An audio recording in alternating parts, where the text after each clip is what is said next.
तो हेलो बच्चों, स्वागत है आप सभी को फिर से मेरे एक नए वीडियो में।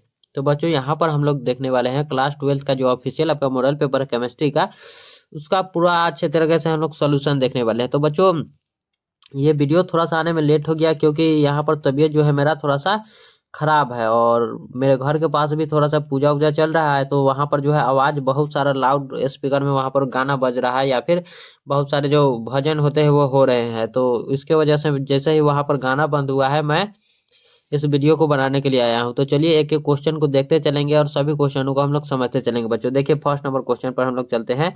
क्या है, देखिए फर्स्ट नंबर क्वेश्चन है कि कौन सा क्रिस्टल का घनत्व घटाता है। कौन सा दोष जो है बच्चों वह क्रिस्टल के घनत्व को घटाता है। तो यह आपको मालूम होना चाहिए बच्चों, इस शॉर्टकी दोष जो होता है हमारा ऑप्शन नंबर ए में जो दिया हुआ है शॉर्टकी दोष, उसके वजह से क्रिस्टल का जो घनत्व होता है बच्चों वह घट जाता है, उसका डेंसिटी जो होता है बच्चों वह घटता है। लेकिन फ्रैंकल दोष में ऐसा कुछ नहीं होता है बच्चों। फ्रैंकल दोष में जो होता है घनत्व अपरिवर्तित रहता है, उसमें कुछ भी ऐसा घटना नहीं होता है। लेकिन शॉर्ट के दोष में बच्चों घनत्व घट जाता है। देखिए अगला नंबर क्वेश्चन क्या है, अगले नंबर क्वेश्चन पर चलते हैं कि सबसे असममित क्रिस्टल प्रणाली कौन सी है। सबसे असममित क्रिस्टल प्रणाली बच्चों इसमें से कौन सी है, तो यह बताइए। सबसे क्या कहा जा रहा है बच्चों, असममित। असममित तो यह यहाँ पर हो जाएगा बच्चों, जो कि असममित बोला जा रहा है। तो जैसे हमारा होता है, क्या होता है, ए बराबर नहीं होगा बी, बी बराबर नहीं होगा सी, इस प्रकार से, या फिर अल्फा बराबर इस प्रकार से दिया होगा, अल्फा बराबर बीटा बराबर नहीं होगा गामा, फिर 90 डिग्री जो होता है नहीं, सब में काट कुट यहाँ पर इस प्रकार से दिया हुआ होगा। और वह होता है बच्चों त्रिंताक्ष में। कौन सा, त्रिंताक्ष में होता है, यानी कि ट्राइक्लिनिक में होता है। यहाँ पर देखिए ऑप्शन नंबर सी में ट्राइक्लिनिक दिया हुआ है, त्रिंताक्ष दिया हुआ है। यहाँ पर ऑप्शन नंबर सी हमारा राइट आंसर हो जाएगा। और देखिए अगले नंबर क्वेश्चन पर चलते हैं। अगला नंबर क्वेश्चन क्या है कि एक, क्या है बच्चों, यदि एकक कोष्टिका में कुल परमाणुओं की संख्या 4 है तो एक्स के स्थान पर क्या आएगा। तो एक्स के स्थान पर बच्चों यहाँ पर क्या आएगा, तो यहाँ पर एक्स के स्थान पर बच्चों आ जाएगा 4m। क्या आ जाएगा, 4m जो है यहाँ पर हमारा राइट आंसर हो जाएगा 4m, क्योंकि इस सूत्र पर जब आप बैठाओगे डी बराबर जेड क्रॉस यहाँ पर m, और ए क्यू जो होता है बच्चों ए क्यू गुने एन ए, इस फॉर्मूला पर जब आप बैठाओगे तो यहाँ पर आपको 4m यहाँ पर आने वाला है बच्चों। क्योंकि यहाँ पर क्या दिया हुआ गया है, 4 संख्या, परमाणुओं की संख्या 4 दिया हुआ है इसके लिए। तो यहाँ पर ऑप्शन नंबर बी हमारा राइट आंसर हो जाएगा। और देखिए अगला नंबर क्वेश्चन क्या है, अगले नंबर क्वेश्चन पर चलते हैं कि जैव अणुओं में मोलर द्रव्यमान की गणना के लिए निम्नलिखित में किस अनुसंख्यक गुणधर्म का उपयोग किया जाता है। किस अनुसंख्यक गुणधर्म का उपयोग किया जाता है बच्चों, तो वह उपयोग किया जाता है प्रासरण दाब का। किसका, प्रासरण दाब का उपयोग किया जाता है। ऑप्शन नंबर बी हमारा यहाँ पर राइट आंसर हो जाएगा। ऑप्शन नंबर बी ही हमारा राइट आंसर हो जाएगा। और देखिए अगला नंबर क्वेश्चन कि निम्नलिखित में से किस जलीय विलयन का क्वथनांक सबसे अधिक होता है। किस जलीय विलयन का क्वथनांक बच्चों सबसे अधिक होता है, तो वह देखिए इसमें से जिसमें यहाँ पर वन ठो गुणांक जो फैक्टर होता है बच्चों वो अधिक होगा, वही यहाँ पर अधिक होगा। तो NaOH यहाँ पर 2 हो जाएगा बच्चों। फिर यहाँ पर देखिए Na2SO4, या फिर NH4 या NO3 या KNO3, इसमें से कौन सा हो जाएगा बच्चों। तो सबसे अधिक जो होगा बच्चों इसमें से सबसे अधिक यहाँ पर हो जाएगा Na2SO4 में। Na2SO4 में जिसमें वन ठप गुणक जो है बच्चों यहाँ पर I जो है यहाँ पर आपका 3 होगा। I जो है यहाँ पर 3 हो जाएगा, इसलिए ऑप्शन नंबर सी हमारा राइट आंसर हो जाएगा। सबसे अधिक इसी में होगा Na2SO4 में।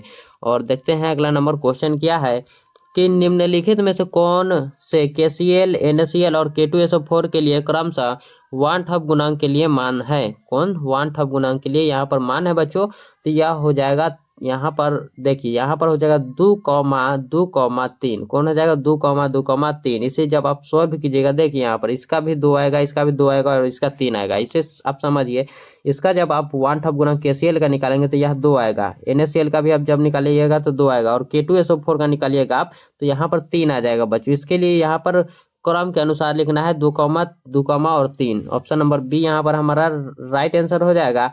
तो देखते हैं अगला नंबर क्वेश्चन क्या है। देखिए कि सांद्रता से संबंधित कौन सी इकाई विलयन के वाष्प दाब के लिए उपयोगी है। और थोड़ा सा बैकग्राउंड में अगर आपको आवाज आ रहा होगा तो उसको थोड़ा सा आप लोग भूल जाइए, क्योंकि जो उधर पूजा उजा है तो अभी तो थोड़ा सा मतलब कम स्पीकर में है, नहीं तो बहुत लाउड स्पीकर में था उस वक्त से। देखिए यहाँ पर 7वां नंबर क्वेश्चन क्या कहता है कि सांद्रता से संबंधित कौन सी इकाई विलयन के वाष्प वाष्प दाब के लिए उपयोगी है बच्चों। इसमें से कौन वाष्प दाब के लिए उपयोगी है, तो यह हो जाएगा मोल अंश। कौन हो जाएगा बच्चों, मोल अंश हो जाएगा। यहाँ पर देखिए मोल अंश जो कि होता है बच्चों P बराबर पिनोटेक्स, ये भी याद रखिए P बराबर पिनोटेक्स। यह आपको रॉल का नियम जो होता है यह आपको याद होना चाहिए वाष्प दाब के लिए। और देखिए अगला नंबर क्वेश्चन क्या है कि शुद्ध जल की मोललता होती है, तो शुद्ध जल की जो होती है बच्चों मोललता वह होती है 55.5। क्या होता है बच्चों, 55.5 याद रहे आपको। और इसको किस प्रकार से निकालना है, जब आप 1000 बट्टा, यहाँ पर देखिए 1000 बट्टा जब 18 करेंगे आप मोललता निकालने के लिए मोल प्रति केजी में, तो आपको यही आंसर आने वाला है 55.5। यहाँ पर ऑप्शन नंबर ए जो है हमारा राइट आंसर हो जाएगा। अगला नंबर क्वेश्चन देखिए क्या है कि सेल स्थिरांक की इकाई है। इसमें से बच्चों पूछा जा रहा है कि सेल स्थिरांक की इकाई है। और थोड़ा सा मैं यहाँ पर कलर को चेंज कर लेता हूँ। हाँ अब देखिए सेल स्थिरांक की इकाई इसमें से कौन हो जाएगा, तो वह हो जाएगा बच्चों CM इनवर्स। क्या हो जाएगा, CM इनवर्स जो है यहाँ पर हमारा सेल स्थिरांक की इकाई हो जाएगा। यहाँ पर समझिए यहाँ पर जो है CM इनवर्स यहाँ पर हो जाएगा। ऑप्शन नंबर डी हमारा राइट आंसर हो जाएगा। और देखिए अगला नंबर क्वेश्चन क्या है, अगले नंबर क्वेश्चन पर चल रहा है कि मानक हाइड्रोजन इलेक्ट्रोड SHE के इलेक्ट्रोड विभव का मान होता है। विभव का मान बच्चों क्या होता है, यही हमसे पूछा जा रहा है। क्या है, मानक हाइड्रोजन इलेक्ट्रोड। याद रहे बच्चों मानक हाइड्रोजन इलेक्ट्रोड पूछा जा रहा है, इसलिए यहाँ पर क्या हो जाएगा 0 वोल्ट हो जाएगा। क्या हो जाएगा बच्चों, यह 0 वोल्ट हो जाएगा, क्योंकि मानक हाइड्रोजन इलेक्ट्रॉन वोल्ट जो होता है यहाँ पर इलेक्ट्रोड जो होता है उसका विभव बच्चों स्वेच्छा से वह शून्य माना जाता है, वह शून्य माना जाता है। ऑप्शन नंबर सी यहाँ पर हमारा राइट आंसर हो जाएगा। और देखिए अगला नंबर क्वेश्चन कि निम्नलिखित में कौन सा शर्त सेल की स्वतः प्रवर्तिता के लिए सही है। प्रवर्तिता के लिए इसमें से कौन सा बच्चों सही है, यही हमसे पूछा जा रहा है। तो डेल्टा जी जो होगा बच्चों वह माइनस में होगा, और ई नोट जो होगा बच्चों यहाँ पर प्लस में होगा। यहाँ पर देखिए अब यह कौन सा में है, तो देखिए यहाँ पर जो है डेल्टा जी यहाँ पर माइनस में दिया हुआ है, और डेल्टा यहाँ पर जो ई नोट जो दिया हुआ है बच्चों यह प्लस में दिया हुआ है।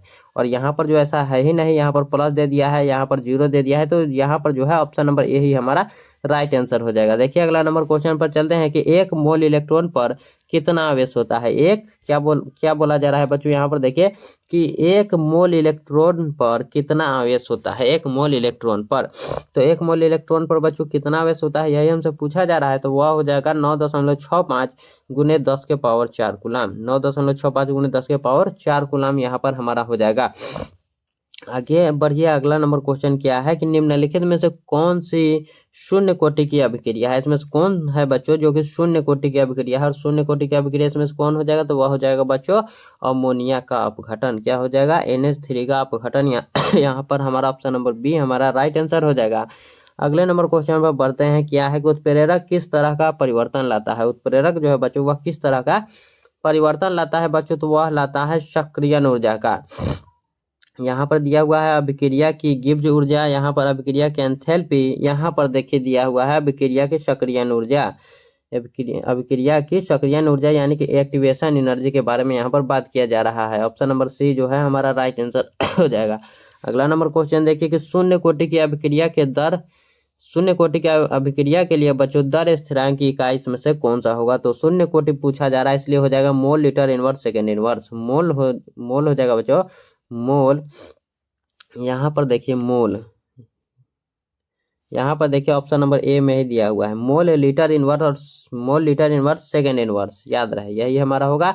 और यहाँ पर अगर द्वितीय कोटि के पूछता बच्चों तो लीटर यहाँ पर होता है litre mole inverse second inverse. यह ऑप्शन नंबर सी में जो दिया हुआ है बच्चों यह द्वितीय कोटि का दिया हुआ है, द्वितीय कोटि का यहाँ पर दिया हुआ है बच्चों। और प्रथम कोटि का आपको क्या होता है यह तो आपको मालूम होना चाहिए। प्रथम कोटि का क्या होता है बच्चों यह आप कमेंट में बताइए। और देखिए यहाँ पर शून्य कोटि की अभिक्रिया के लिए, शून्य कोटि की अभिक्रिया को 100% पूर्ण होने में कितना समय लगता है। 100% पूर्ण होने में बच्चों कितना समय लगता है, तो यहाँ पर आपको मालूम होना चाहिए कि 100% पूर्ण होने में अगर ए दिया हुआ है, ए यहाँ पर ए के अनुसार यहाँ पर पूछा जा रहा है बच्चों, तो हाफ होता है। यह तो आपको मालूम होना चाहिए। तो यह हो जाएगा A/K हो जाएगा हमारा, A/K जो है यहाँ पर हो जाएगा। और ऑप्शन नंबर ए यहाँ पर राइट आंसर होगा। अगला नंबर क्वेश्चन देखिए क्या है कि निम्नलिखित में से किस प्रक्रिया में दो प्रावस्थाओं के बीच कोई अंतरा पृष्ठ नहीं होता है, कोई अंतरा पृष्ठ जो है बच्चों वह नहीं होता है। तो इसमें से कौन सा आंसर यहाँ पर हो जाएगा? क्या क्रिस्टलीकरण होगा, समांगी उत्प्रेरण होगा, विषमांगी उत्प्रेरण होगा बच्चों, या फिर संक्षारण होगा, या फिर संक्षारण होगा? इसमें से क्या होगा बच्चों? तो देखिए क्या कहा जा रहा है, प्रस्थाव के बीच कोई अंतरा पृष्ठ नहीं होता है। तो अंतरा पृष्ठ जो है बच्चों वह समांगी उत्प्रेरक में नहीं होता है, स्वामी समांगी उत्प्रेरक में नहीं होता है। ऑप्शन नंबर सी हमारा राइट आंसर हो जाएगा। अगला नंबर क्वेश्चन देखिए कि निम्नलिखित में से कौन सी भौतिक अधिशोषण के लिए एक अनुकूल स्थिति नहीं है? एक अनुकूल स्थिति नहीं है बच्चों। तो उच्च तापमान जो होता है वह एक अनुकूल स्थिति नहीं होता है बच्चों। उच्च तापमान, क्योंकि बच्चों यहाँ पर क्या होता है कि अधिशोषण में ऊष्माक्षेपी होता है बच्चों। अधिशोषण जो होता है भौतिक अधिशोषण वह ऊष्माक्षेपी होता है भौतिक अधिशोषण, इसलिए वह ताप जब बढ़ाया जाता है तो यह घट जाता है बच्चों। यह जो होता है इसके लिए सही नहीं होता है। यहाँ पर ऑप्शन नंबर सी जो है यहाँ पर राइट आंसर हो जाएगा। अगला नंबर क्वेश्चन देखिए कि निम्नलिखित में से कौन सही ढंग से सुमेलित नहीं है? इसमें से कौन सही ढंग से सुमेलित नहीं है? तो वह हो जाएगा बच्चों कोहरा। क्या हो जाएगा बच्चों? कोहरा यहाँ पर हो जाएगा। ऑप्शन नंबर बी जो दिया हुआ है कोहरा ठोस सॉल्ट, यही हमारा राइट आंसर हो जाएगा, ऑप्शन नंबर बी। और देखिए अगला नंबर क्वेश्चन कि उस कुलाइडी तंत्र का क्या नाम है जिसमें दोनों परिक्षिप्त प्रावस्था और परिक्षेपण माध्यम तरल होते हैं? यहाँ पर क्या कहा जा रहा है बच्चों? परिक्षिप्त प्रावस्था भी और परिक्षेपण माध्यम भी दोनों ही क्या हो? तो तरल हो। दोनों ही क्या हो बच्चों? तो वह तरल हो। और यह होता है बच्चों पायस में। किस में होता है बच्चों? तो यह होता है इमल्सन में, यानी कि यह पायस में होता है। जैसे कि यहाँ पर दूध होता है बच्चों, उसमें परिक्षिप्त प्रावस्था और प्रक्षेपण माध्यम, यहाँ प्रक्षेपण माध्यम जो होता है दोनों ही तरल होता है। यहाँ पर ऑप्शन नंबर ए जो है यहाँ पर बिल्कुल राइट आंसर हो जाएगा। अगला नंबर क्वेश्चन देखते हैं कि दो अलग अलग धातु के परमाणुओं वाला अयस्क कौन सा है? दो अलग अलग धातु के परमाणुओं वाला अयस्क जो है बच्चों यहाँ पर कौन सा है, यही हमसे पूछा जा रहा है। तो इसमें से कौन सा हो जाएगा? अलग अलग है तो हेमाटाइट, मैलाकाइट, कॉपर पाइराइट या फिर मैग्नेटाइट। यहाँ पर कौन हो जाएगा बच्चों? तो वह हो जाएगा बच्चों यहाँ पर कॉपर पाइराइट। कॉपर पाइराइट जो है यहाँ पर हमारा ऑप्शन नंबर बी में यही सही हो जाएगा। और यह कॉपर पाइराइट जो है बच्चों वो दो धातुओं से मिलकर बना होता है, एक कॉपर और दूसरा बच्चों लोहा, दूसरा आयरन। देखिए इसका जो फॉर्मूला होता है बच्चों CuFeS2। क्या होता है बच्चों? CuFeS2। Fe यहाँ पर और कॉपर इस तरीके से जो है वह बनता है बच्चों। और देखिए अगला नंबर क्वेश्चन पर चलते हैं। अगला नंबर क्वेश्चन क्या है कि उच्च शुद्धता वाले टाइटेनियम को प्राप्त करने के लिए किस विधि का उपयोग किया जाता है? उच्च शुद्धता वाले टाइटेनियम को प्राप्त करने के लिए बच्चों किस विधि का उपयोग हम लोग करते हैं? तो वह करते हैं वैन आर्कल विधि का। वैन आर्कल विधि का ऑप्शन नंबर ए जो है यहाँ पर हमारा राइट आंसर हो जाएगा, ऑप्शन नंबर ए। और देखिए अगला नंबर क्वेश्चन कि निम्नलिखित में से किस धातु की कार्बन अपचयन प्रक्रिया द्वारा निष्कर्षित नहीं किया जा सकता है? बच्चों निम्नलिखित में से किस धातु की कार्बन अपचयन प्रक्रिया जो है बच्चों उसके द्वारा निष्कर्षित नहीं किया जा सकता है? तो वह हो जाएगा बच्चों एल्युमिनियम द्वारा। किसके द्वारा? एल्युमिनियम, जो कि ऑप्शन नंबर बी में दिया हुआ है। और देखिए अगला नंबर क्वेश्चन पर चलते हैं। अगला नंबर क्वेश्चन क्या है कि निम्नलिखित में किस अयस्क का सांद्रण रासायनिक निक्षालन विधि द्वारा किया जाता है? तो रासायनिक निक्षालन विधि द्वारा जो है बच्चों वह किस चीज के द्वारा किया जाता है? तो वह किया जाता है बच्चों ऑर्जेंटाइट द्वारा किया जाता है। ऑप्शन नंबर डी जो है यहाँ पर हमारा राइट आंसर हो जाएगा। और देखते हैं अगले नंबर क्वेश्चन को, प्रगलन का उद्देश्य है। तो प्रगलन का बच्चों उद्देश्य इसमें से क्या हो जाएगा? तो वह हो जाएगा अपचयित करना। क्या हो जाएगा बच्चों? अपचयित करना, जो कि ऑप्शन नंबर बी में यहाँ पर दिया हुआ है, ऑप्शन नंबर बी में। और बढ़ते चलेंगे यहाँ पर देखिए क्या है कि निम्नलिखित में कौन से तत्वों में पी पाई और डी पाई बंधन शामिल होते हैं? दोनों ही जो बंधन है पी पाई और डी पाई बच्चों दोनों ही किस में शामिल होते हैं बच्चों, यही हमसे पूछा जा रहा है। तो यहाँ पर देखिए यह जो होता है वह किसके पास होता है बच्चों? तो यह ज्यादातर होता है डी कक्षक जो होता है बच्चों, डी कक्षक में यह होता है, यह आपको मालूम होना चाहिए। और डी कक्षक में कौन कौन से होता है इसी में से एक होगा। यहाँ पर देखिए कार्बन दिया हुआ है, फास्फोरस, नाइट्रोजन, बोरॉन।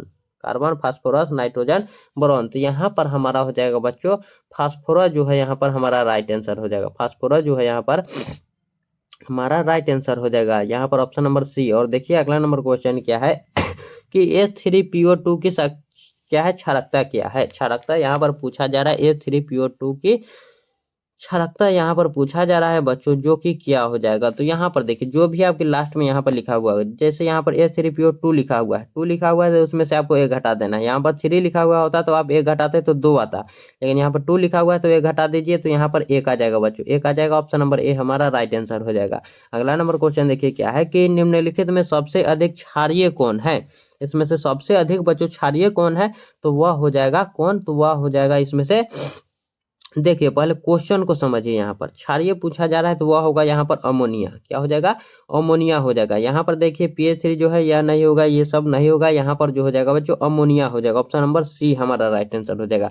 और देखिए अगला नंबर क्वेश्चन कि निम्नलिखित में से कौन सा विलयन स्टार्च के साथ नीला रंग देता है। तो स्टार्च के साथ जो है बच्चों वह नीला रंग कौन सा देता है, तो वह देता है आयोडीन। आयोडीन जो है वह स्टार्च के साथ मिलकर वह नीला रंग देता है बच्चों। ऑप्शन नंबर डी हमारा राइट आंसर हो जाएगा। और देखिए 30वां नंबर क्वेश्चन कि नाइट्रोजन की अधिकतम संयोजकता क्या है। तो नाइट्रोजन जो है बच्चों उसकी अधिकतम संयोजकता जो होता है बच्चों वह होता है 4। कितना होता है, तो वह होता है 4 बच्चों। और देखिए थोड़ा सा यहाँ पर अति कर लेते हैं हम, चलिए थोड़ा सा ब्राइटनेस को बढ़ा लिए हैं। और देखिए यहाँ पर क्या है, क्वेश्चन पर चलते हैं कि निम्नलिखित में से कौन सी ऑक्सीकरण अवस्था सभी लेंथेनाइट्स के लिए सामान्य है। तो सभी के लिए बच्चों यहाँ पर कौन से सामान्य हो जाएगा, यही हमसे पूछा जा रहा है। तो इसमें से देखिए कौन सा यहाँ पर सामान्य है, तो सामान्य हो जाएगा बच्चों कौन सा, +3। +3 जो है यहाँ पर यही हो जाएगा। ऑप्शन नंबर बी हमारा राइट आंसर हो जाएगा। और देखिए अगला नंबर क्वेश्चन की Fe3+ आयन में कितनी अयुग्मित इलेक्ट्रॉन मौजूद है। कितनी अयुग्मित बच्चों यहाँ पर इलेक्ट्रॉन मौजूद है पूछा जा रहा है। तो यहाँ पर हमारा क्या आंसर हो जाएगा, तो यहाँ पर आंसर हो जाएगा बच्चों, यहाँ पर हो जाएगा हमारा 5 जो है, यहाँ पर यही हमारा आंसर हो जाएगा। किसमें, Fe3+ में पूछा जा रहा है। और जब आप इसे निकालेंगे कैसे, तो यहाँ पर आपको निकालना आना चाहिए, निकालना आना चाहिए बच्चों। Fe जो होता है यहाँ पर आयरन जो होता है बच्चों वह होता है 26 पर। कितना पर होता है बच्चों, यह होता है 26 पर। तो यहाँ पर देखिए Ar जो है, यहाँ पर Ar हम लोग लिख लेते हैं, Ar लिख लेते हैं आर्गन तक। और यहाँ पर जब आगे लिखिएगा तो यहाँ पर हो जाएगा 3d6 और 4s2 बच्चों। क्या हो जाएगा, 4s2। और यहाँ से जो है आपको जब निकालिएगा तो आपको समझ में आ जाएगा क्या आ जाएगा, तो वह आ जाएगा आपका 5 आ जाएगा बच्चों। यहाँ पर क्या आ जाएगा, 5 आ जाएगा। यहाँ पर ऑप्शन नंबर बी, क्योंकि 3+ कहा जा रहा है, ऊपर 2 था, तो जब हम लोग जोड़ेंगे तो यहाँ पर हमारा 5 आ जाएगा बच्चों। इसलिए यहाँ पर ऑप्शन बी हमारा राइट आंसर हो जाएगा। और देखिए अगला नंबर क्वेश्चन क्या है कि कॉपर का इलेक्ट्रॉनिक विन्यास क्या है। तो कॉपर का बच्चों इलेक्ट्रॉनिक विन्यास आपको मालूम होना चाहिए कि आर्गन और 3d10 अब 4s1 होगा। क्या हो जाएगा बच्चों, यहाँ पर यह हो जाएगा ऑप्शन नंबर बी जो दिया हुआ है। इलेक्ट्रॉनिक विन्यास से भी आपके कई सारे प्रश्न पूछे जाते हैं। और इलेक्ट्रॉनिक विन्यास जो है बच्चों वो आपके लिए बहुत ही इंपॉर्टेंट है, क्योंकि यही क्वेश्चन नहीं बल्कि कई सारे क्वेश्चन आते हैं जो आपके इलेक्ट्रॉनिक विन्यास पर ही आधारित होते हैं। तो यह आपको आना जरूरी है। और एक बार इसे आप लोग रिवाइज कर लीजिएगा, जो कि आपने 9th 10th में भी इलेक्ट्रॉनिक विन्यास को आप पढ़े होंगे। और देखिए यहाँ पर ऑप्शन नंबर बी हो जाएगा। अगला नंबर क्वेश्चन देखिए क्या है कि निम्नलिखित में से कौन सा तत्व संक्रमण श्रेणी से संबंधित नहीं है। संक्रमण श्रेणी से इसमें से कौन सा तत्व जो है बच्चों वह नहीं है संबंधित, या वह ब्रोमीन है, लोहा है, तांबा है, या फिर क्रोमियम है। कौन संबंधित नहीं है बच्चों, तो वह हो जाएगा ब्रोमीन हो जाएगा बच्चों। ब्रोमीन जो है, ब्रोमीन यहाँ पर कहाँ पर दिया हुआ है, ऑप्शन नंबर ए में। ब्रोमीन जो है बच्चों यह पी ब्लॉक का अधातु है बच्चों। क्या है, पी ब्लॉक का। और संक्रमण धातु जो होता है बच्चों डी ब्लॉक का, और डी ब्लॉक का तो यह है नहीं। यहाँ पर ऑप्शन नंबर ए हमारा राइट आंसर हो जाएगा। और देखिए अगला नंबर क्वेश्चन की KMnO4 के निर्माण के लिए प्रारंभिक सामग्री है। तो KMnO4 के निर्माण के लिए बच्चों प्रारंभिक सामग्री जो है वह कौन सा हो जाएगा, तो वह हो जाएगा MnO2। क्या हो जाएगा, MnO2 हो जाएगा। ऑप्शन नंबर बी यहाँ पर राइट आंसर हो जाएगा बच्चों, ऑप्शन नंबर बी। और देखिए अगला नंबर क्वेश्चन की जटिल यौगिक CONH3 यहाँ पर और Cl Cl2 का यूपीएससी नाम क्या है बच्चों। तो इसका यूपीएससी नाम पूछा जा रहा है। और इसे समझिए कि इसका जो यूपीएससी नाम है, यूपीएससी नाम से भी आपके कई सारे प्रश्न बनते हैं बच्चों। तो यहाँ पर देखिए इसका यूपीएससी नाम क्या हो जाएगा, तो इसका नाम हो जाएगा बच्चों यूपीएससी नाम पेंटा। और क्या दिया हुआ है, एमीन, पेंटा एमीन। और हो जाएगा क्लोराइडो कोबाल्ट। क्या हो जाएगा बच्चों, क्लोराइडो कोबाल्ट। क्या हो जाएगा, पेंटा एमीन क्लोराइडो कोबाल्ट। और यहाँ पर जब आप निकालिएगा बच्चों तो वह आएगा आपको 3, पेंटा एमीन क्लोराइडो कोबाल्ट। देखिए ऑप्शन नंबर कहाँ पर दिया हुआ है, यहाँ पर देखिए ऑप्शन नंबर ए में ही दिया हुआ है, पेंटा एमीन क्लोराइडो कोबाल्ट और 3 जब आप निकालिएगा तो आपको यहाँ पर 3 ही आने वाला है बच्चों। यहाँ पर ऑप्शन नंबर ए हमारा राइट आंसर हो जाएगा। और देखिए अगला नंबर क्वेश्चन कि निम्नलिखित में से कौन सा सॉलिड समझौता का एक उदाहरण है। एक उदाहरण बच्चों इसमें से कौन सा हो जाएगा, तो देखिए ऑप्शन नंबर यहाँ पर कौन सा सही होगा तो पहले देख लीजिए। तो इसका उदाहरण बच्चों हो जाएगा CrH2O के होल 6 और Cl3 जो है यहाँ पर यही हो जाएगा। ऑप्शन नंबर डी हमारा यहाँ पर राइट आंसर हो जाएगा। और देखिए अगला नंबर क्वेश्चन पर चलते हैं कि निम्नलिखित में से कौन सा हेलोएरिन है। इसमें से कौन सा हेलोएरिन है बच्चों, तो यह देखिए यह हो जाएगा C6H5, यहाँ पर C6H5Cl। यहाँ पर देखिए ऑप्शन नंबर सी जो है यही हमारा हो जाएगा, क्योंकि यह हो जाएगा बच्चों क्लोरोबेंजीन और हेलोएरिन से ही पूछा ही जा रहा है हमसे, तो इसीलिए हमारा ऑप्शन नंबर सी यहाँ पर राइट आंसर हो जाएगा। और यहाँ पर थोड़ा सा मैं फास्ट चलने के लिए यह इसलिए कर रहा हूँ बच्चों, और समझा इसलिए नहीं पा रहा हूँ क्योंकि फिर अगर जब वहाँ बाजा जो स्टार्ट हो जाएगा तो फिर आपका जो है वीडियो यहाँ पर नहीं हो पाएगा बच्चों। तो थोड़ा सा यहाँ पर मैनेज आप कीजिएगा, और जितने भी समझाने वाले प्रश्न होंगे बच्चों मैं आपको अगले वीडियो में अच्छी तरीके से बता दूंगा। तो यहाँ पर तब तक के लिए थोड़ा सा आप मैनेज कीजिए। और देखिए निम्नलिखित में से कौन सा SN2 अभिक्रिया के प्रति सबसे अधिक क्रियाशील है, सबसे क्रियाशील है बच्चों इसमें से कौन है बच्चों, तो वह हो जाएगा इसमें से हो जाएगा बच्चों कौन, मेथिल ब्रोमाइड हो जाएगा। कौन, methyl bromide. Option number C हो जाएगा। ऑप्शन नंबर सी जो है यहाँ पर हमारा राइट आंसर हो जाएगा।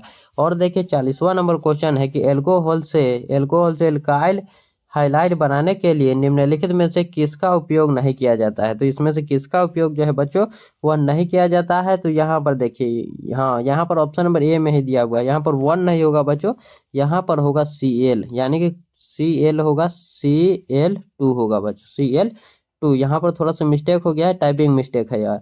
और देखिए अगला नंबर क्वेश्चन पर चलते हैं। ऑप्शन नंबर ए यहाँ पर राइट आंसर हो जाएगा। और देखते हैं अगले नंबर क्वेश्चन को कि क्या है बच्चों, एनेंटिओमर कैसे भिन्न होते हैं। एनेंटिओमर जो है बच्चों वह कैसे भिन्न होते हैं, तो क्या वह क्वथनांक होते हैं, गलनांक होते हैं, या फिर ध्रुवीकृत प्रकाश के घूर्णन होते हैं, या फिर घूर्णनशीलता होते हैं बच्चों, तो वह होते हैं ध्रुवीकृत प्रकाश के घूर्णन, ध्रुवीकृत प्रकाश के घूर्णन होते हैं बच्चों, यहाँ पर हो जाएगा। अगला नंबर क्वेश्चन देखिए क्या होने वाला है, 42वां नंबर क्वेश्चन कि निम्नलिखित में से कौन सी अभिक्रिया ईथर के निर्माण से संबंधित है। तो ईथर के निर्माण से बच्चों संबंधित कौन सा अभिक्रिया होगा, तो वह हो जाएगा बच्चों विलियमसन अभिक्रिया। कौन हो जाएगा बच्चों, तो वह हो जाएगा विलियमसन अभिक्रिया हो जाएगा। ROR वाला जो होता है, RH जो इस प्रकार से होता है बच्चों इस प्रकार से जो होता है बच्चों, और थोड़ा सा यहाँ पर अट नहीं रहा है, देखिए यहाँ पर जो होता है विलियमसन अभिक्रिया यह हो जाएगा। यहाँ पर हमारा आंसर कौन सा हो जाएगा, यहाँ पर ऑप्शन नंबर डी हमारा राइट आंसर हो जाएगा, ऑप्शन नंबर डी। और देखिए अगले नंबर क्वेश्चन पर चलते हैं कि निम्नलिखित में से कौन सा अभिकर्मक 1 डिग्री अल्कोहल को क्या है एल्डिहाइड में ऑक्सीकरण करता है बिना C डबल बॉन्ड C के द्वितीय बंध की प्रभावित किए, बिना प्रभावित किए बच्चों कौन 1 डिग्री अल्कोहल को एल्डिहाइड में ऑक्सीकरण करता है बच्चों, तो वह करता है यहाँ पर वह हो जाएगा बच्चों जलीय एसीटोन विलियम। जलीय एसीटोन विलियम में क्रोमियम जो होता है CrO3 जो है वही करता है बच्चों। ऑप्शन नंबर ए यहाँ पर हो जाएगा। अगला नंबर क्वेश्चन देखिए कि निम्नलिखित में से कौन सा उत्पाद बनता है जब फिनॉल CHCl3 क्लोरोफॉर्म और NaOH के साथ अभिक्रिया करता है। तो बच्चों यहाँ पर क्लोरोफॉर्म और NaOH जब एक साथ अभिक्रिया करता है तो क्या बनता है, यही हमसे पूछा जा रहा है बच्चों। तो वह होता है बच्चों कौन सा अभिक्रिया होता है, तो वह होता है सैलिसिलैल्डिहाइड, यही होता है बच्चों, सैलिसिलैल्डिहाइड अभिक्रिया होता है बच्चों। ऑप्शन नंबर बी हमारा राइट आंसर हो जाएगा। और देखिए अगला नंबर क्वेश्चन कि कौन सा यहाँ पर पूछा जा रहा है कि कौन सा इलेक्ट्रोफाइल नीचे दी गई अभिक्रिया में शामिल है। कौन सा इलेक्ट्रोफाइल नीचे दी गई अभिक्रिया में बच्चों शामिल है, देखिए यहाँ पर क्लोरोफॉर्म है, NaOH है, और यहाँ पर इस प्रकार से दिया हुआ है कि आप समझ सकते हैं यहाँ पर। तो वह यहाँ पर देखिए कौन सा होगा, तो यहाँ पर हमारा ऑप्शन नंबर क्या होगा बच्चों, तो यहाँ पर ऑप्शन नंबर हो जाएगा CCl2। क्या हो जाएगा बच्चों, CCl2 हमारा हो जाना चाहिए। यहाँ पर ऑप्शन नंबर डी हो जाना चाहिए बच्चों। और देखिए अगले नंबर क्वेश्चन पर चलते हैं। अगला नंबर क्वेश्चन क्या है कि निम्नलिखित में से कौन सा अभिकर्मक एसीटोन और बेंजल्डिहाइड दोनों से अभिक्रिया नहीं करता है। तो बेंजल्डिहाइड और एसीटोन और बेंजल्डिहाइड जो है बच्चों दोनों से अभिक्रिया नहीं करता है, तो वह करता है फेहलिंग विलयन नहीं करता है बच्चों। कौन? फेहलिंग विलयन, ऑप्शन नंबर सी। और देखिए अगला नंबर क्वेश्चन की निम्नलिखित में से कौन सा आइडोफॉर्म परीक्षण नहीं देता है, तो आइडोफॉर्म परीक्षण बच्चों इसमें से कौन नहीं देता है, तो वह नहीं देता है बच्चों यहाँ पर हो जाएगा पेंटेन 3 ऑन, पेंटेन 3 ऑन यहाँ पर हो जाएगा ऑप्शन नंबर डी। और चलते हैं अगले नंबर क्वेश्चन पर कि निम्नलिखित में सबसे अधिक अम्लीय कौन है, तो सबसे अधिक अम्लीय जो है यहाँ पर वह हो जाएगा CF3COOH, CF3COOH जो है यहाँ पर ऑप्शन नंबर ए में यही हो जाए। और देखिए अगला नंबर क्वेश्चन की निम्नलिखित में से किसका pKa मान सबसे कम है, तो pKa मान जो है बच्चों यहाँ पर हो जाएगा HCOOH यहाँ पर हमारा हो जाएगा ऑप्शन नंबर ए हमारा राइट आंसर हो जाएगा। और देखिए निम्नलिखित में से कौन सा कार्बोनिल समूह को CH2 में परिवर्तित करेगा, तो CH2 में और डबल बॉन्ड दिया हुआ है बच्चों, तो CH2 में कौन यहाँ पर परिवर्तित करेगा, तो वह हो जाएगा बच्चों यहाँ पर ZnHg यहाँ पर हो जाएगा ZnHg पारा यानी कि HCl और हाइड्रोजन क्लोराइड जिंक, यही हो जाएगा बच्चों ऑप्शन नंबर बी यहाँ पर हमारा राइट आंसर हो जाएगा। और देखिए अगला नंबर क्वेश्चन क्या है कि निम्नलिखित में से कौन एक प्राथमिक एमीन है, तो प्राथमिक एमीन बच्चों यहाँ पर कौन सा है यही हमसे पूछा जा रहा है, तो यहाँ पर हो जाएगा बच्चों tort taught taught butyl amine जो है यहाँ पर ऑप्शन नंबर ए यही हमारा आंसर हो जाएगा टॉट ब्यूटाइल एमीन। और देखिए अगला नंबर क्वेश्चन कि निम्नलिखित में से कौन सबसे प्रबल क्षार है, तो सबसे प्रबल क्षार पूछा जा रहा है बच्चों, तो CH3 के होल टॉय और Na जो है यहाँ पर हो जाएगा 2 जो है यहाँ पर 2 यही हमारा हो जाएगा ऑप्शन नंबर ए जो है यही हमारा सबसे प्रबल क्षार हो जाएगा बच्चों सेकेंडरी एमीन वाला। और देखिए अगला नंबर क्वेश्चन की हॉफमैन ब्रोमाइड निम्नीकरण अभिक्रिया का अंतिम उत्पाद क्या है, तो अंतिम उत्पाद बच्चों यहाँ पर क्या हो जाएगा यही हमसे पूछा जा रहा है, तो वह हो जाएगा बच्चों एक प्राथमिक एमीन, क्या हो जाएगा एक प्राथमिक एमीन यहाँ पर हो जाएगा। तो देखिए कौन सा है एक प्राथमिक एमीन, तो यहाँ पर एक प्राथमिक एमीन जिसमें एक कार्बन कम हो, एक कार्बन कम हो, अंतिम उत्पाद पूछा जा रहा है बच्चों ऑप्शन नंबर सी यहाँ पर हमारा राइट आंसर हो जाएगा। और देखिए अगला नंबर क्वेश्चन की गैब्रियल थैलिमाइड संश्लेषण में निम्नलिखित में से कौन सा अभिकर्मक का उपयोग किया जाता है, तो कौन सा अभिकर्मक का जो है बच्चों यहाँ पर उपयोग किया जाता है, तो वह किया जाता है KOH का, किसका बच्चों KOH का यहाँ पर हो जाएगा ऑप्शन नंबर बी यहाँ पर राइट। और देखिए अगला नंबर क्वेश्चन क्या है कि प्रोटीन की इकाई कौन सी है बच्चों, तो प्रोटीन का इकाई जो है बच्चों वह होता है एमिनो अम्ल, कौन होता है बच्चों प्रोटीन की इकाई, तो वह होता है एमिनो अम्ल। और देखिए यहाँ पर कि एस्कॉर्बिक अम्ल किस विटामिन का नाम है बच्चों, तो एस्कॉर्बिक अम्ल जो है बच्चों हम लोग विटामिन सी को कहते हैं, विटामिन सी को हम लोग एस्कॉर्बिक अम्ल कहते हैं। और रेटिनॉल बच्चों किसे कहते हैं ये आप लोग बताइए, रेटिनॉल जो है हम लोग किस विटामिन को कहते हैं। और देखिए अगला नंबर क्वेश्चन कि पौधों में कार्बोहाइड्रेट के भंडारण का रूप कौन सा पॉलीसेकेराइड है, कौन सा बच्चों यहाँ पर पॉलीसेकेराइड है यही हमसे पूछा जा रहा है, तो यह हो जाएगा बच्चों स्टार्च, पॉलीसेकेराइड पूछा जा रहा है तो इसलिए यहाँ पर स्टार्च हो जाएगा, क्योंकि स्टार्च जो है बच्चों वह पौधे के भोजन का स्टार्च के रूप में जमा करता है यहाँ पर। और देखिए अगला नंबर क्वेश्चन क्या है पेट में प्रोटीन को कौन सा एंजाइम पचाता है, कौन सा एंजाइम जो है बच्चों यहाँ पर पचाता है, तो वह हो जाएगा पेप्सिन, क्या हो जाएगा पेप्सिन पचाता है बच्चों ऑप्शन नंबर सी। और इनमें से कौन सा एक क्या है प्राकृतिक पॉलीमर है, तो प्राकृतिक पॉलीमर जो है बच्चों यहाँ पर वह हो जाएगा स्टार्च, स्टार्च जो है यहाँ पर प्राकृतिक पॉलीमर हो जाएगा। और देखिए अगले नंबर क्वेश्चन पर चलते हैं। अगला नंबर क्वेश्चन क्या है कि इनमें से कौन सा थर्मोसेंटिंग प्लास्टिक है, थर्मोसेंटिंग प्लास्टिक इसमें से बच्चों कौन सा हो जाएगा, तो वह हो जाएगा बेकिलाइट, ऑप्शन नंबर ए जो दिया हुआ है बेकिलाइट यही हमारा राइट आंसर हो जाएगा। इनमें से कौन सा सम बहुलक है बच्चों, तो सम बहुलक जो है इसमें से वह हो जाएगा पॉलीविनाइल क्लोराइड, कौन polyvinyl chloride option number C.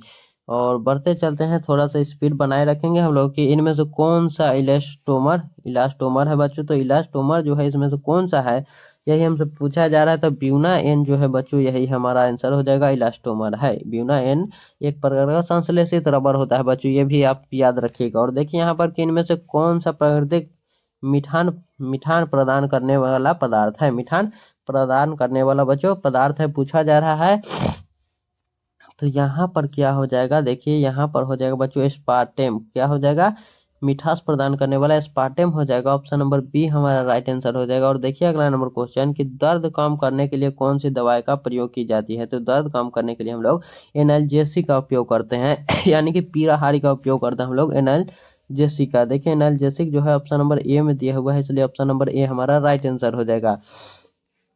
और देखिए इनमें से कौन सा खाद्य परीक्षण नहीं है। तो खाद्य परीक्षण जो है बच्चों वह कौन नहीं है इसमें से। तो यहाँ पर देखिए पैरासीटामोल जो है यहाँ पर वह खाद्य परीक्षण नहीं है। और यह जो होता है बुखार और दर्द की दवा में काम आता है बच्चों। बुखार और दर्द में यह काम आने वाला यह औषधि है बच्चों। और यह खाद्य परीक्षक नहीं होता है, ये भी याद रहे आपको। और देखिए कठोर जल में सफाई के लिए किसे प्रयोग किया जाता है। तो कठोर जल में सफाई के लिए बच्चों हम लोग अपमार्जक का उपयोग करते हैं। किसे अपमार्जक का उपयोग करते हैं, यहाँ पर ऑप्शन नंबर बी हमारा राइट आंसर हो जाएगा। और देखिए अगला नंबर क्वेश्चन कि निम्नलिखित में से कौन सा कथन सेल में अभिक्रिया इलेक्ट्रोड के बारे में सही नहीं है। तो इलेक्ट्रोड के लिए यहाँ पर कौन सही नहीं है बच्चों। तो पढ़ते हैं पहले कि यह सेल अभिक्रिया में भाग नहीं लेता है। तो ये भी हमारा ये तो हमारा होगा ही नहीं बच्चों। यहाँ पर क्यों क्यों कहा जा रहा है कि इलेक्ट्रोड के बारे में सही नहीं है बच्चों, वो भी अक्रिय इलेक्ट्रोड के बारे में। और देखिए यहाँ पर कि यह ऑक्सीकरण या अपचयन के लिए सतह प्रदान करता है। तो ये भी नहीं होगा। यह इलेक्ट्रॉनों के चालन के लिए सतह प्रदान करता है। तो बच्चों ये भी हमारा नहीं होने वाला है। और देखिए यह रेडॉक्स अभिक्रिया के लिए सतह प्रदान करता है बच्चों। तो यही हमारा हो जाएगा option number D. Option number D जो है हमारा राइट आंसर हो जाएगा। और देखिए अगला नंबर क्वेश्चन कि एक चतुष्कोणीय क्रिस्टल में बच्चों इसमें से क्या होता है। तो ए बराबर बच्चों बी तो होता है। ए बराबर जो है वह बी होता है, लेकिन बी बराबर बच्चों सी नहीं होता है। ए बराबर बी होता है लेकिन बी बराबर सी नहीं होता है। और अल्फा बराबर बच्चों बीटा होता है और बीटा बराबर गामा भी होता है। बीटा बराबर गामा और गामा बराबर 90 डिग्री भी होता है बच्चों।